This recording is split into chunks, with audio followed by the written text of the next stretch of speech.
Astaghfirullah. Assalamualaikum warahmatullahi wabarakatuh. Alhamdulillah wassalatu wassalamu ala Rasulillah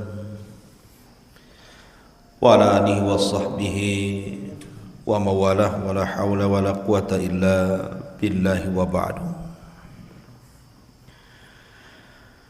Alhamdulillah, segala puja dan puji hanya milik Allah subhanahu wa ta'ala. Salawat dan salam kita hadiahkan kepada Rasul kita Muhammad sallallahu alaihi wasallam. Di pagi hari ini alhamdulillah kita kembali bisa duduk bermajelis ilmu walaupun lewat streaming media Jabal Uhud.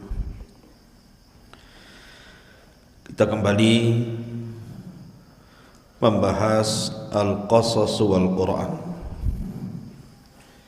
kisah-kisah dan ayat-ayat Al-Quran.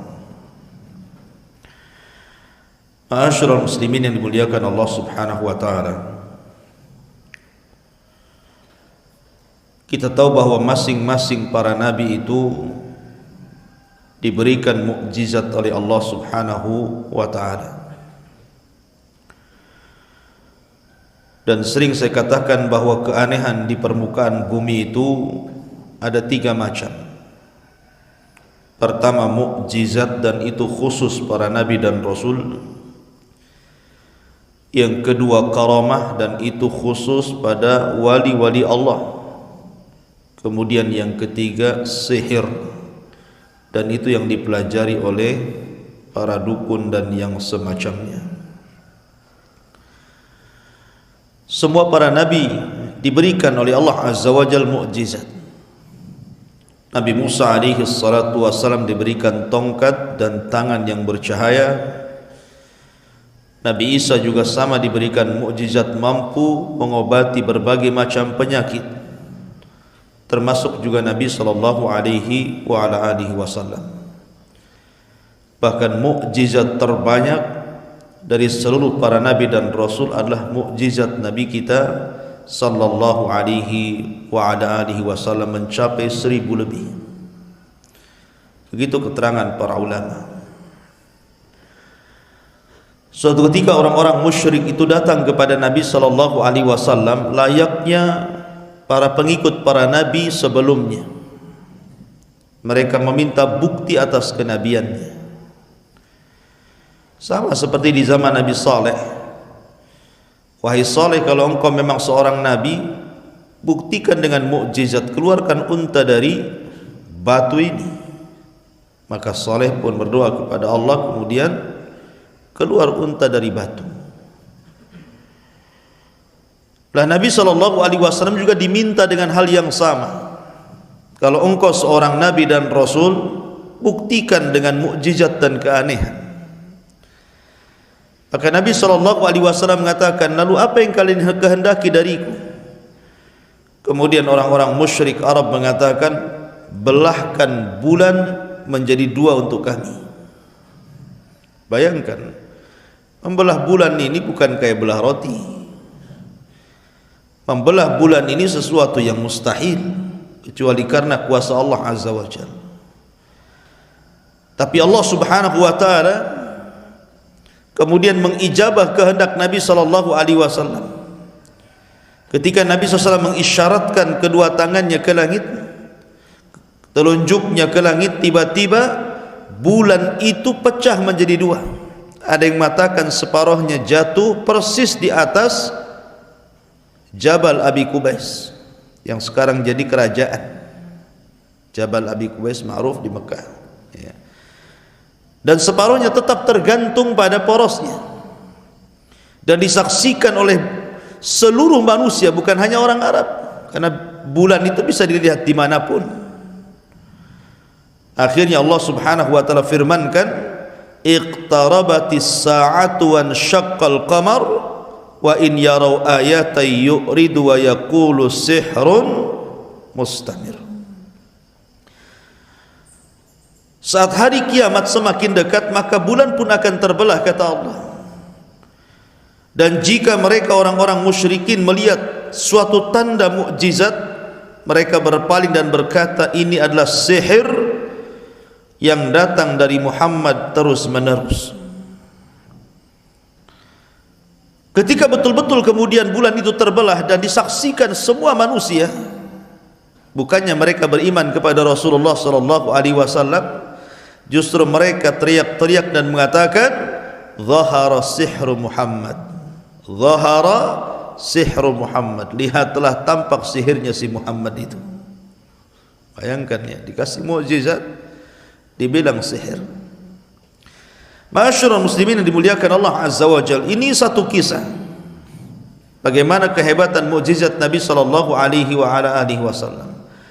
Tapi tidak ada mukjizat melebihi Al-Qur'an. Karena Al-Qur'an itu solusi bagi kehidupan manusia. Bisa kita rasakan dalam kehidupan kita. Di zaman Nabi sallallahu alaihi wasallam ada seorang wanita namanya Haulah bintu Hakim Al-Tha'labah. Haulah bintu Hakim Al-Tha'labah menikah dengan seorang namanya Aus ibn Samit. Aus ibn Samit ini, ada yang mengatakan Aus ibn Samit ini suaminya. Memang karakternya suka marah-marah. Jadi ada suami-suami itu yang mudah emosi, ya. Kemudian juga akalnya kurang dan juga tidak tampan. Dia menikah dengan seorang wanita namanya Haulah bintu Hakim. Subhanallah, Haulah bintu Hakim ini diberikan usia panjang.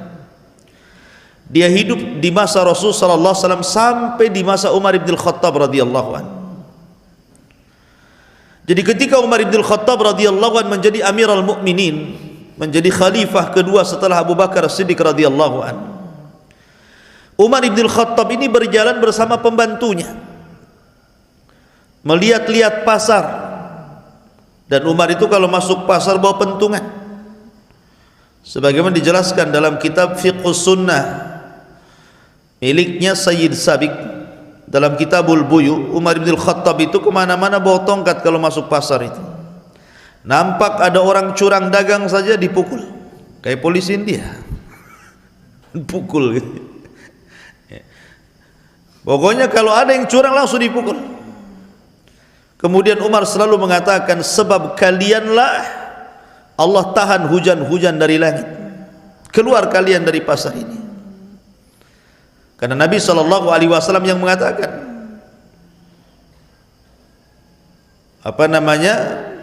kalau seandainya mereka itu sudah mengurangi takaran dan timbangan, illa ukhidu bisinin, kecuali mereka akan ditimpakan pacaklik yang berkepanjangan. Makanya Umar selalu mengatakan, keluarlah kalian gara-gara kalian pacaklik ini turun. Sambil dipentung suruh keluar dari pasar. Lah ketika Umar suatu ketika jalan-jalan bersama pembantunya, rupanya dia dikejutkan dengan seorang nenek tua, sudah tua nenek ini. Tiba-tiba memanggil, ya Umair, ya Umair katanya. Bukan Umar, Umair. Ya, menggunakan isim tasghir. Ya Umair. Ini nama pengecilan namanya. Sama dengan Sulaiman. Sulaiman itu Salman kecil. Kalau Salman itu besar, kalau Salman kecil disebut Sulaiman. Umar, Umair. Ya Umair, ya Umair gitu. Dulu engkau masih kecil, suka berada di pasar ukat. Kemudian kau jadi remaja, sekarang jadi Amirul Mukminin, sombong ya. Bahasa kita ya seperti itu loh. Ya. Pakai bahasa saya, bukan bahasa perempuan ini. Oh, sekarang sudah sombong ya katanya. Maka Umar bin Khattab radhiyallahu anhu menatap wanita itu. Dilihatnya wanita itu. Tiba-tiba wanita ini mengatakan, "Fattaqillah ya Umar." Bertakwalah kau kepada Allah Subhanahu wa taala. Tiba-tiba Umar menangis. Terus wanita ini menasihati Umar bin Khattab sampai khadimnya ini, bodyguardnya, mengatakan, uskuti ya fulana, diamlah wahai fulana, kau sudah membuat Umar bin Khattab menangis. Maka Umar mengatakan, diam kamu, biarkan wanita ini bicara, kamu tahu enggak siapa dia? Kata pembantunya, saya tidak tahu siapa dia. Kata Umar bin Khattab, dialah Haulah bin Hakim. Dialah Haulah bin Hakim. Haulah bin Hakim itulah yang suka mencarikan jodoh Nabi. Dia yang datang kepada Abu Bakar Siddiq radhiyallahu anhu meminta Aisyah untuk menikah dengan Nabi. Haulah bintu Hakim ini. Bahasa kitanya apa? Kalau tukang cari jodoh itu. Ya. Jadi akhirnya kemudian kisah yang menarik adalah Haulah bintu Hakim ketika menikah dengan Aus ibn Samit. Lah Aus ibn Samit ini temperamen orangnya, mudah emosi karena memang akalnya agak kurang dan tidak tampan orangnya. Tetapi subhanallah, memang perjodohan di zaman itu seperti itu. Orang Arab kan biasa main jodoh-jodohkan kan. Awalnya tidak cinta, lama-lama cinta kan gitu ya. Karena cinta itu kuasa Allah, bukan kuasa kita. Awalnya benci jadi cinta ya. Akhirnya lama-lama Haulah juga suka dengan suaminya. Dari pernikahan itulah akhirnya banyak keluar keturunannya, anak laki-laki dan perempuannya. Sudah tua, ada kasus. Tiba-tiba kemudian Aus ibn Samit ini marah kepada Haulah bin Hakim dan mengatakan, anti ka dhahri ummi, kamu itu seperti punggung ibuku. Maka Haulah bintu Hakim menangis karena kalimat itu menurut orang jahiliyah kala itu adalah cerai, sama dengan mengatakan saya talak kamu. Datanglah Haulah bintu Hakim kepada Nabi SAW mengadukan perkaranya. Ya Rasulullah, suamiku sudah menceraikan diriku, tolong satukan kembali kami. Tapi Rasul mengatakan, fa kaifa wa qad qil, bagaimana itu sudah dikatakan, bagaimana caranya? Tidak bisa, kau tidak boleh lagi bergaul dengan suamimu. Lah Haulah bintu Hakim ini terus meminta kepada Rasulullah untuk mencarikan solusi, tapi jawaban Rasul sama. Sampai klimaksnya Haulah bintu Hakim ini sudah menjerit hatinya karena tidak mau dipisahkan dengan suaminya, karena melihat anak-anaknya. Akhirnya suatu ketika Aisyah berada di samping Rasulullah, kemudian juga Haulah bintu Hakim ada di situ dan Rasul juga ada di situ. Tiba-tiba Aisyah radhiyallahu anha tidak mampu mendengar percakapan Haulah dengan Rasulullah, seolah-olah ditulikan, padahal dekat jaraknya. Seolah-olah ngomong apa keduanya itu, nggak dengar saya. Rupanya ketidakdengaran Aisyah radhiyallahu anha di situ. Haulah sedang mengadu kepada Allah Subhanahu wa taala, maka turunlah surah Mujadilah, qad sami Allahu qaulal lati tujadiluka fi zawjiha wa tashtaki ila Allah. Turun surah Mujadilah secara sempurna bercerita tentang Haulah bintu Hakim. Solusi kepada Haulah bintu Hakim bahwa kalimat antika dhahri ummi bukan kalimat cerai menurut Islam, tapi kalimat zihar, yang kalau suami ingin balik kepada si wanita harus bayar kafarah, dan kafarah zihar itu sama dengan kafarah jima di Ramadan. Pertama, memerdekakan budak, gak sanggup puasa 2 bulan berturut-turut, gak sanggup memberi makan 60 fakir miskin, baru boleh kembali dan tidak dianggap cerai. Itu solusi ya. Ma'asyiral muslimin yang dimuliakan Allah Azza wa Jalla. Jadi Al-Quran itu mukjizat, karena Al-Quran itu bukan keputusan, bukan keinginan Rasulullah, tidak. Kalau memang Nabi SAW Al-Quran datang dari Rasul, tentu Rasul sudah berfirman seperti itu kan. Tapi Rasul menunggu sampai kemudian turun wahyu. Sama dengan kasus orang-orang jahiliyah. ketika tidak sanggup menghentikan dakwah Nabi SAW dengan berbagai macam cara, dengan keras, dengan lembut, dengan sangat lembut, dengan lembut sekali gitu ya, tidak bisa juga ya, dengan dalil panjang, dalil pendek tidak bisa juga ya, menghentikan dakwah Nabi SAW. Antum tahu dalil panjang, dalil pendek? Kalau mereka datang dengan dalil panjang, kita kasih yang panjang lagi, maksudnya dengan pedang. Jadi akhirnya kemudian orang-orang musyrik ini mendengar, di Madinah itu kan banyak orang-orang Yahudi, dan orang-orang Yahudi itu paling paham dengan masalah kenabian. Maka datanglah para pembesar Quraisy, orang-orang musyrik itu ke Madinah yang kala itu disebut Yathrib, menemui tokoh-tokoh Yahudi, menceritakan bahwa di tempat kami di Mekah ada orang ngaku Nabi. Maka orang-orang Yahudi mengatakan, oh ada orang ngaku Nabi ya di tempatmu ya? Iya wahai Yahudi. Gini saja, kau tanya itu yang ngaku Nabi itu 3 soalan. Kalau dia sanggup menjawab, memang dia Nabi. Kalau dia tidak sanggup menjawab, dustakan kenabiannya, karena jawaban ini hanya bisa dijawab oleh para nabi. Nanti saya kasih kunci jawabannya.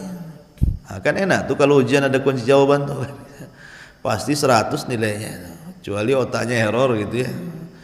Jadi akhirnya diajari orang Yahudi, tanya kepada orang yang ngaku Nabi di Mekah itu, satu, anak muda yang keliling dunia sampai ujung timur barat, kemudian sampai ujung utara dan selatan, bagaimana kabarnya?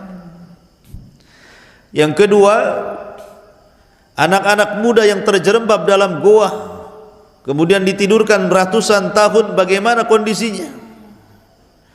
Kemudian yang ketiga, tanya tentang ruh ya. Ada yang mengatakan pertanyaan yang lain, tanya tentang pertama, kenapa anak itu mirip dengan bapaknya. Dalam riwayat yang lain, tanya sama dia, kenapa anak itu mirip kalau enggak sama bapaknya, sama ibunya? Kalau sama tetangganya curiga ya. Kemudian yang kedua, apa makanan yang dimakan penduduk surga? Pertama kali penduduk surga itu makan apa? Kemudian yang ketiga, tanya tentang ruh ya. Terus apa jawabannya? Kata orang Yahudi ini, jawabannya 1, 2, 3, 4. Cocokkan jawabannya dengan dia. Kalau cocok, memang dia seorang nabi. Kalau tidak cocok, dustakan kenabiannya. Oh, orang musyrik senang tuh, punya soalan untuk menguji Nabi SAW. Pulang mereka dari Yathrib menuju Mekah. Maka menghadaplah para pembesar itu kepada Nabi SAW dan mengatakan, ya Muhammad, kami memiliki 3 soalan untukmu. Kalau kau jawab dengan benar, kami siap beriman mengikuti agamamu. Tapi kalau kau salah menjawab, berarti kau ini hanya orang yang ngaku-ngaku nabi saja. Kamu ini palsu, nabi palsu. Akhirnya kata Nabi, saking senangnya Nabi, dia lupa mengucapkan insya Allah. Jawabannya besok. Harusnya kan ghadan insya Allah, kan begitu ya? Besok nanti jawabannya insya Allah. Tapi sangat senangnya Rasul melihat orang-orang musyrik yang siap beriman dengan hanya sekedar menjawab pertanyaan mereka. Rasul mengatakan besok jawabannya, dan lupa mengucapkan insya Allah. Bahaya orang yang lupa mengucapkan insya Allah. Kalau antum janji, katakan insya Allah. Besok datang enggak? Insya Allah tak datang. Jangan ya, kalau enggak datang bilang enggak datang. Maksudnya insya Allah datang. Jadi takutnya kalau ada halangan, kan udah insya Allah atas kehendak Allah, bukan kehendak kita. Lalu Rasul dilupakan mengucap insya Allah. Rupanya sampai besok Jibril pula tak turun. 2 hari berikutnya Jibril tak turun. 3 hari berikutnya Jibril pun tak turun. Hampir 1 bulan. Ini orang-orang musyrik ini sudah memang niatnya untuk menjatuhkan Rasul. Sudah mengira-ngira memang itu nabi palsu tuh. Katanya besok. Kenapa kemudian lewat sehari tak ada jawaban, lewat 2 hari tak ada jawaban, lewat 1 minggu pun tak ada, lewat 2 minggu apalagi 3 minggu, stres Nabi dibuatnya, sampai akhirnya sempit dadanya. Lah ketika sempit dadanya itulah kemudian sudah hampir sempurna 1 bulan, baru Jibril datang menurunkan surah Al-Kahfi. Jawablah mereka wahai Muhammad, adapun laki-laki yang berkeliling dunia dialah Dzulqarnain. Adapun anak-anak muda yang terjerembab di dalam gua, mereka lah Ashabul Kahfi. Adapun ruh, yas'alunaka 'anir ruh, qulir ruhu min amri rabbi. Wa ma utitu minal ilmi illa qalila. Katakan ruh itu urusan Allah, enggak tahu kita. Ya, dalam riwayat bahwa diberikan jawaban tentang pertanyaan yang kedua, kenapa anak mirip dengan bapa dan ibunya. Kemudian katakan kepadanya, itu tergantung siapa yang mendominasi dari air spermanya. Kalau memang bapaknya ya mirip bapaknya, kalau memang ibunya ya mirip ibunya. Kalau 50-50 ya mungkin sebelah bapak sebelah ibu, atas hitam bawah putih gitu ya. Jadi hitam putih jadi. Masyarul muslimin yang dimuliakan Allah, adapun makanan awal penduduk surga adalah kabidil hut. Untuk kabidil hut, ya, kabidil hut itu hatinya ikan paus. Itulah makanan pertama penduduk surga. Dan minuman yang pertama minum jahe. Jangan samakan jahe sini dengan jahe surga. Abdullah bin Abbas mengatakan persamaan kita di dunia dengan surga itu hanya nama, bukan hakikat. Ya. Adapun ruh, sekali lagi yas'alunaka 'anir ruh, qulir ruhu min amri rabbi. Maka kemudian Nabi SAW menjawab, dan persis seperti kunci jawaban yang dipegang orang-orang musyrik, tapi tidak mau juga mereka beriman kepada Allah Azza wa Jalla. A'anzartahum am lam tunzirhum la yu'minun. Khatamallahu ala qulubihim wa ala sam'ihim wa ala absarihim ghishawah. Ya, jadi memang sudah terkunci hatinya. Mereka tidak beriman kepada Allah Azza wa Jalla. Masyarul muslimin, itulah diantara kisah-kisah mukjizat Nabi sallallahu alaihi wa ala alihi wasallam. Subhanakallahumma bihamdika asyhadu an la ilaha illa anta astaghfiruka wa atubu ilaik. Allahu ta'ala alam. Assalamualaikum warahmatullahi wabarakatuh.